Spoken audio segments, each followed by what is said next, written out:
પૂર્ણ મતદાન થયા બાદ હવે મતગણતરીની તૈયારીઓ થઈ ગઈ છે।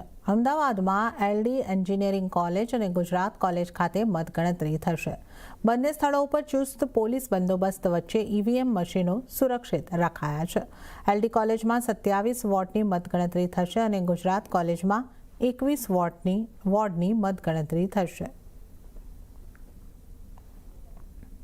અમદાવાદ મહાનગરપાલિકાની ચૂંટણીને લઈને મતદાન પૂર્ણ થયું છે અને હવે આવતીકાલે મતગણતરી હાથ ધરવાની છે। સીધા દ્રશ્યો જે છે અમદાવાદની એલડી એન્જિનિયરિંગ કોલેજના કે જ્યાં સ્ટ્રોંગ રૂમ બનાવવામાં આવ્યો છે અને ચુસ્ત પોલીસ બંદોબસ્ત વચ્ચે ઈવીએમ મશીનો અહીંયા સ્ટ્રોંગ રૂમમાં રાખવામાં આવ્યા છે। અમદાવાદમાં 2 સ્થાનો પર મતગણતરી હાથ ધરવાની છે, એલડી એન્જિનિયરિંગ કોલેજ અને ગુજરાત કોલેજ, કે જ્યાં બંને સ્થાનો પર 48 વોર્ડના જે ઈવીએમ જે છે તે રાખવામાં આવ્યા છે અને તેની મતગણતરી હાથ ધરવાની છે। ચુસ્ત પોલીસ બંદોબસ્ત વચ્ચે ઈવીએમ અહીંયા સુરક્ષિત રાખવામાં આવ્યા છે।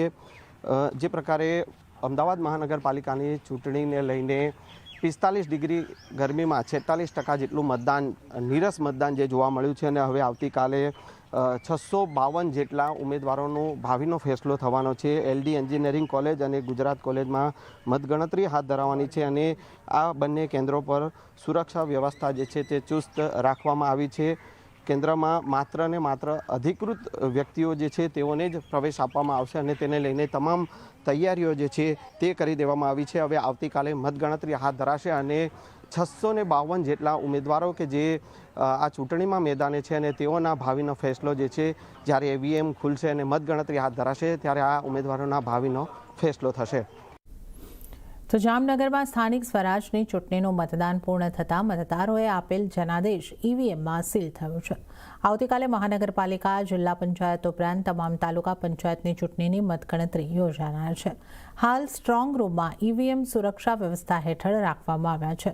જામનગર મહાનગરપાલિકાની 16 વોર્ડની 63 બેઠક પર 206 ઉમેદવારોના ભાવિ આવતીકાલે ખુલશે। શહેરના પચવાડ એજ્યુકેશન ટ્રસ્ટ હેઠળના હરિયા કોલેજ ખાતે મતગણતરી થનાર છે, જ્યાં સ્ટ્રોંગ રૂમમાં ચુસ્ત બંદોબસ્ત વચ્ચે ઈવીએમને સુરક્ષિત રાખવામાં આવ્યા છે। તો સુરેન્દ્રનગર